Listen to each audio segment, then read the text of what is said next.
All right, everyone, welcome back. Today we're going to go over some review. We're going to review both implicit differentiation and related rates. We covered both of these in the last couple lessons. Very difficult stuff to do, but you guys get the hang of it because you're very intelligent students. So let's get right into it. You're going to be able to differentiate implicit functions, find the rates of change in volume, find the rates of change in angle of elevations, and find the rates of change of height. Sounds like fun. You will be given a sheet with these equations on it, the trig formula derivations, the chain rule, the product rule, the quotient rule, the power rule, and the derivatives of natural one and the exponential equation. So, first step, add to implicitly differentiate in case you forgot from earlier this week. You differentiate both sides of the equation in terms of x. So you d dx every single problem in the equation. Function. You collect all the terms of dy dx. So after I do this, derive, derive, derive. Anything that is matching is just a straight up derivative. If they are not matching, like y, you would take the power rule and then you throw dy dx on. Power rule, throw dy dx on. Constants become 0, normal derivation. So then you take anything with the dy dx, you leave it on the left-hand side or move it to the left-hand side. Anything without one, you subtract or add the opposite of their equation to move it to the other side. Step 3, you factor dy dx out of everything on the left-hand side of the equation. Step 4, you divide whatever is next to the dy dx, both sides by, and then you get your answer. All right, remember, power rule with a unmatched equation, you just throw dy dx on. Let's do a couple equations. First one, number 1. Ooh, that's a tricky one. Actually, it's pretty easy. The derivative of y is dy dx. 30x to the 4th, 33x squared, plus 22. Guess what? That's your answer. Everything was cleaned up and made nice for you anyway. All right, let's go a little more difficult. Number 2. 14x. 2 times 3. Now we're going to have to use our special rule.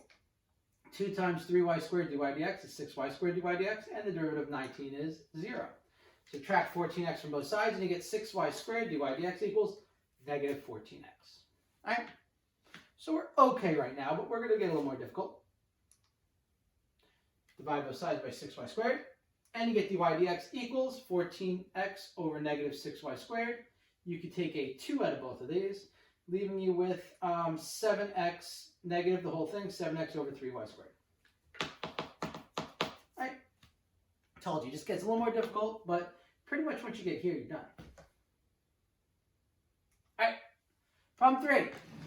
Derive, this is a normal equation. 5 times 5x to the 4th is 25x to the 4th. 12 times 7y to the 6th dy dx is 84y to the 6th dy dx equals 0. Now, stays, goes. Opposite of positive is minus 24x squared from both sides. Divide by whatever is next to the dy dx, which is 84y to the 6th. dy dx equals 25x to the 4th over 84y to the 6th. Only divisible by 5, not divisible by 5, so you are done. All right? Oh, reviews are so easy and quick to go over because I don't have to teach you anything. Right here. You have an x and a y together. What do you have to use? Product rule. So, your f is 4y, your g is x, 4 dy dx, 1. fg prime, 4y times 1 plus x times 4 dy dx. This just becomes 4y plus 4x dy dx equals 2 times 2x is 4x minus 7 times dy dx. Subtract 4y from both sides. Stays, you have to get this back over to the left, so you add 7 dy dx to both sides. So you get 4x dy dx plus 7 dy dx plus 4x minus 4y. Take the dy dx's, drag them to the front, factor them out, divide by the stuff, 4x plus 7 next to the dy dx, and there's your answer. You cannot cancel out these 4x's because they're the same, because this is actually 4x minus 4y and 4x plus 7. So they are totally different. All right? If you don't believe me, pick some numbers, plug them in, and try to do it and see what happens. All right? Ooh. I don't know if we did this one. Quotient. There's your half. F is what? 5x to the fourth. G, 7y squared. 5 times 4x to the third is 20x to the third. 7 times 2y dy dx. 7, yeah, so it's 14y dy dx. So f prime g, 20x to the third times 7y squared minus 14y dy dx times 5x to the fourth divided by 7y squared, quantity squared. Now, 20 times 7 is 140, x cubed y squared, minus 14 times 5 is 70 minus 70, x to the fourth y, dy dx, divided by 7 squared is 49, y squared is y to the fourth. All right, so that's this equals this. Equals 2x, oh, sorry, we're going to reduce this. You can take a 7 out of everything, and you can also take a y out. So you get divided by 7y, so this becomes 20, x cubed, 1y, minus 10, x to the fourth, no y's, dy dx, divided by 7y to the third. Why is it better to reduce it? Because it makes your life easier later on. Equals x squared. So it's all this stuff. Derivative of x squared is 2x, and the derivative of negative 2 is 0. All right? So once we get to this part, what do we do next? Anyone? Well, you're not here, so I can't hear you. We have to try to solve for dy dx. So you have to multiply both sides by what's on the bottom. So you're going to multiply both sides by 7y cubed. These cancel out, leaving you 2x times 7y cubed is 14xy cubed. Now I can solve for dy dx by subtracting 20x cubed y from both sides. Then I divide by what's next to here, divide by negative 10, x to the fourth. And you can reduce. Let's see, I can take a 2 out, and I can also take 1x, 3x's, 4x's. I can also take 1x out. So I'm going to divide both sides by 2x. This becomes 7y cubed minus 10x squared y divided by negative 5x to the third. All right, and then you're done. You're done, you're done, you're done. That wasn't too terrible, was it? That was easy. All right, we're going to go up a notch. This I think is probably one of the more difficult ones. You have to use a couple rules here. What rule? Chain rule. So what's inside? 7x cubed y to the fourth. What do you think? We just ignored all this stuff? And your f of u is u to the square root of u is u to the 1/2. All right? Now, how do we find u prime? What do we have to use here now? The product rule. Use chain and a product. F is 7x cubed. G is y to the fourth. 7 times 3x squared is 21x squared. 4y cubed dy dx. 7x cubed times that. 4y cubed dy dx plus y to the fourth times 21x squared. Now to reduce this, 7 times 4 is 28, x cubed y cubed dy dx plus 21x squared y to the fourth. 1/2, u to the negative 1/2. That you know by heart. That's an easy one. All right, so multiply them out. What do we do next? We have to plug our u back in, right? So it's 1/2 u, which is 7x cubed y to the fourth to the 1/2 times all this. Now here's the thing. Since we're going to do this as an equation and we're going to have to solve for it, you don't want a negative exponent. So this negative exponent just means it stays 1/2, right? But it's in the denominator. So it's going to be 1 over 2 times this to the 1/2 times all this. So all this goes in your numerator because it's to a positive exponent. The 2 is on the denominator. The 7x cubed y to the fourth to the 1/2 because it's negative is also in the denominator. So this and this are the same. This is a lot nicer to write, but since we have to solve an equation for this, this is going to make things a little bit easier for us in the long run. Okay, you don't have to do this, but I'm going to show you why we did it. So we get all this stuff equals the derivative of 5 over 2, 5x over 2. 5/2 times 1 is 5/2. right? Because 5x over 2 is the same as 5 over 2x. So that's 5/2, and the derivative of 999 is 0, right? So now, in order to solve for dy dx, we have to multiply both sides by whatever the denominator is. So now we multiply both sides by that. These cancel out, leaving me with 5 times this over 2. But the 2's cancel out. 5 times 2 is 10, divided by 2 is 5. So it's 5 times this stuff. And then you just lump the numerator. Now it's a lot easier. Now what you do, over here, you're going to subtract 21x squared y to the 4th by both sides. You are going to then divide by 28x cubed y cubed, this and this whole thing, and that's your answer.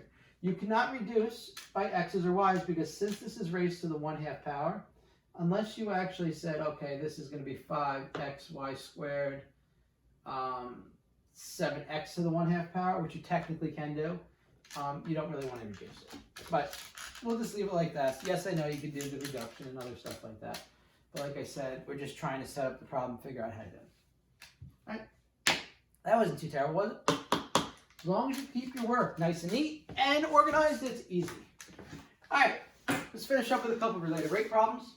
Identify all the given quantities and qualities to be determined. Make your sketch and label your quantity. Step 2, let's draw and label. Write an equation involving the variables whose rates of change are even given or to be determined. That's creating your chart. Step 3, using the chain rule, implicitly differentiate both sides of the equation with respect to time t. And step 4, you're going to substitute into the equation all the known variables and their rates of change. Let's plug in your given variables. All right? Or we can go with my nice and handy dandy chart I made for you. You write the equation based on area, volume, Pythagorean theorem, or trig functions. If you see the word area or a 2D function, formulas such as like square, circle, you're using area formula. If you see something like cube, I don't know, prism, box, something like that, you're using the volume formula. If you see something that when you draw the figure, it's a right triangle where you're looking for all the sides, Pythagorean theorem. And if you see something that's a right triangle and you're looking for an angle of elevation or some type of angle, you have to use your SOHCAHTOA, sine opposite over hypotenuse, cosine adjacent over hypotenuse, tan opposite over adjacent.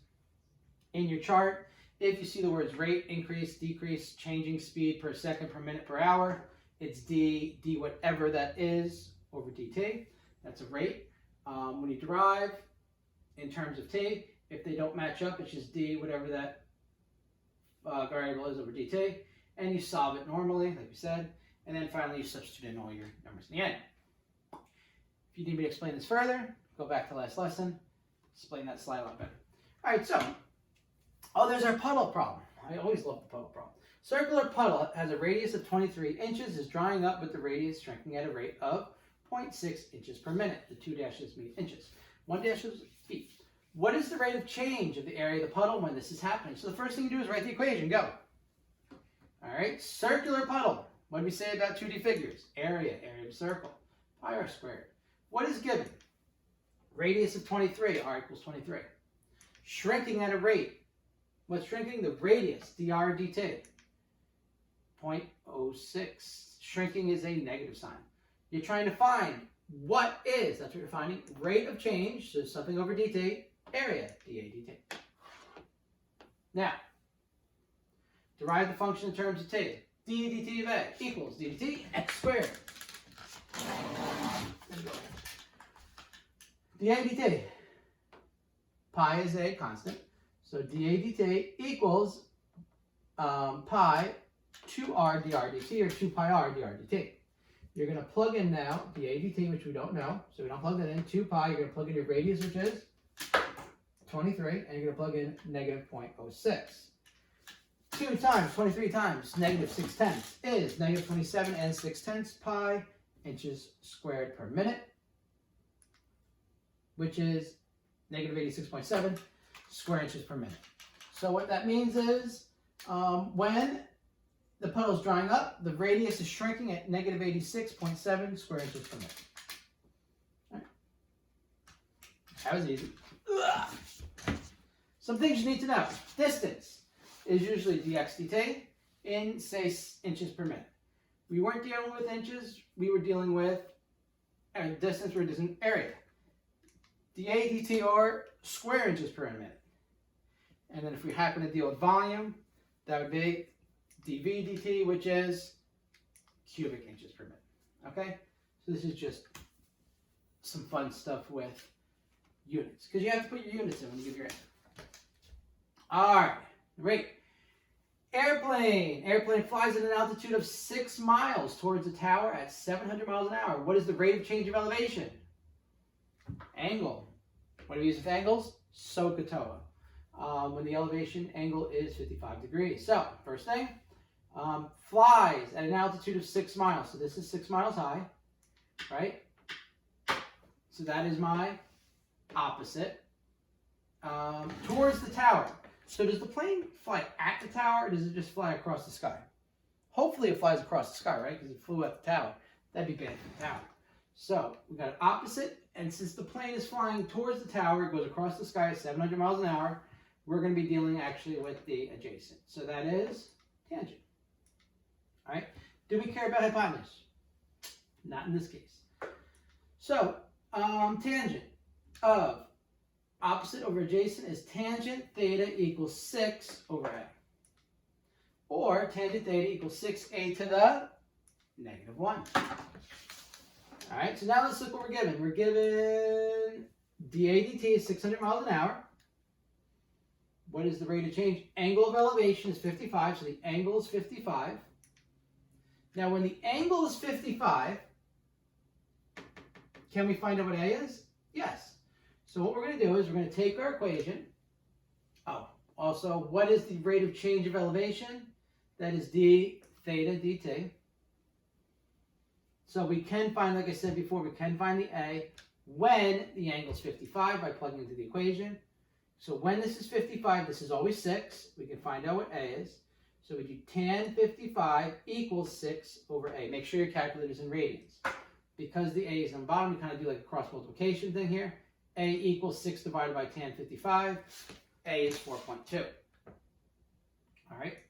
So we got theta, we got dA dt, we got A, and we got d theta dt. We got the 4 pieces we need. Now we derive our equation. Derivative of tan is secant squared, right? Slide over here. Secant squared theta, d theta dt. Derivative of this is 6 times negative a to the negative 2, dA dt. That's why this is a negative. We're going to plug in some stuff now. 55, don't know, 4.2, and 700. Now remember how we did secant? Secant equals 1 over cosine. So in our calculator, instead of typing in secant, there's not a button on a calculator, you do 1 divided by cosine 55. Okay? You would square that. And this is negative 6 divided by 4.2 squared times 700. You would get 3.04, because this is in radians, d theta dt equals, all of this equals negative 238.1. Divide this by 3.04, and you get the angle of elevation is changing at negative 78.3 radians per second. Right? That's a lot of radians per second changing, but we're good? All right. Water's being pumped into a swimming pool. I think we got 2 more. At a rate of 10 cubic feet per hour. How fast is the water rising in a 30 by 20 foot rectangular pool? So if this is a rectangular pool, what do you notice about pools? Are they 2-dimensionals or 3-dimensionals? Dimensional figures. 3D, right? Length, width, and they have to have a depth, right? Because they have to go in ground. You're not going to go in a puddle. So since this is 20 by 30, that means in a rectangular pool, the length and width are always 20 by 30. So your length times width times height is always going to be 20 times 30 times whatever the height of the pool is. So 20 times 30 is 600 height. Right? All right. So what do we do? What's given? Pumped into a swimming pool. When you pump something in, cubic feet is dV dt, because it's feet per hour, and it's cubic. Height of the water is 4 feet. So what's 4 feet? H equals 4. How fast is the water rising? dH dt. All right, I think we got everything. Let's derive this equation right here. dV dt equals d 600 dHdt. Now, why is there no height? Because it doesn't matter. Like we did with the other swimming pool, the height's always going to be constant because the constraints on the outside are always constant. Okay, the length and width are always the same. So 10 equals 600 dHdt. 10 divided by 600 is 1 divided by 60, or 0.17 feet per hour. Okay, 17 thousandths feet per hour. That's how fast it's rising. All right, if you want to convert it to inches, you can, but you have to do complex conversion. How we doing? Good? Not rising very fast. The last one. Enemy attack helicopter. Ooh, this is for the ROTC kids. Flying overhead. Got some bad guys down here. Alright? Actually, sorry. Good guys. Bad guys flying. Alright? Good guys with the RPG, some type of rocket launcher. Alright? Enemy helicopters flying overhead. He's going to try to get him. He's 190 feet overhead, and he's going at 70 miles an hour towards the Army Ranger. Alright? That's us. We're good. If he shoots down the plane with the rocket, what speed must the rocket be set at to hit the helicopter when it's 420 feet away from the soldier? So we can actually change the speed, so it's not heat-seeking. He forgot his heat seeker, so he had to use his math calculating rocket. Alright, so, here's the equation. What do you notice this is? It's a right triangle, right? So a squared plus b squared plus c squared. Now, in this case, he's flying 190 feet overhead, so what's that going to be? 190 feet's right here. Alright, so that is our, let's say our B. Alright, or say our A, and our B is the distance horizontally from it. Alright, distance to the helicopter, we don't know, that changes, but 190 is always going to be the same because he's going straight across the landscape. 190 squared is 36,100 plus B squared equals C squared. Alright, so now we got our equation. Helicopter's going at 70 miles an hour. So it's going 70 miles. What's that? D what? Parallel to the B. So it's dB dt is our 70 miles an hour.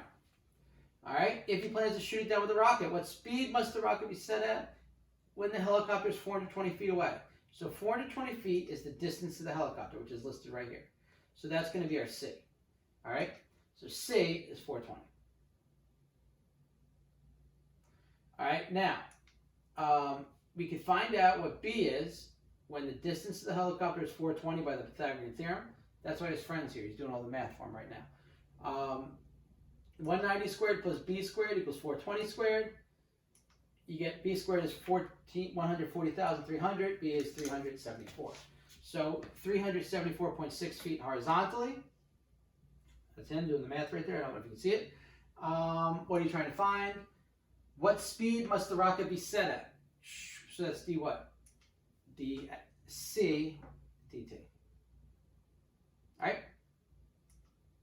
Now, the one guy's doing the calculations. The other guy over here, I don't know if you can see him, he is doing the derivations because he got an A on his calculus test. So, he derives this, and he knows that's 0. This is 2b dB dt, and this is 2c dc dt. All right? Now he goes, okay, you know what? Now I get to plug everything in. My B is 374.6. My dB dt is 70. My C is 420, and we're looking for dC dt. One guy calculates all that to get 52,439.9 per 3. You're going to divide it by 840, and he goes, you know what? Let's go. Set it to 62.4 miles an hour. He sets it, presses the button, boom, helicopter's gone, we win. There we go. If he didn't take calculus class, would have been in trouble, but he's got a good grade in calculus. Enemy's gone. Saves the day. Alright? That being said, you guys gonna save the day? You're gonna get a grade at your test? Yes, you are. Alright, so this is the setup for the test you're gonna take on this. I'm very confident that you will do very well. It's implicit differentiation, related rates.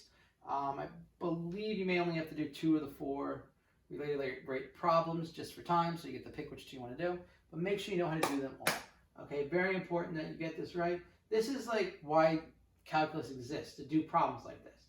And I know some of the problems seem silly or you may never use them, but in real life, engineers, scientists, people involved in physics, this is what they do. They make calculations like this for more important things than what we're saying, but it's used. You may not even know it's being used, but it is used. All right, so Good luck, study up, and if you have any questions, email me, find me. And until next time,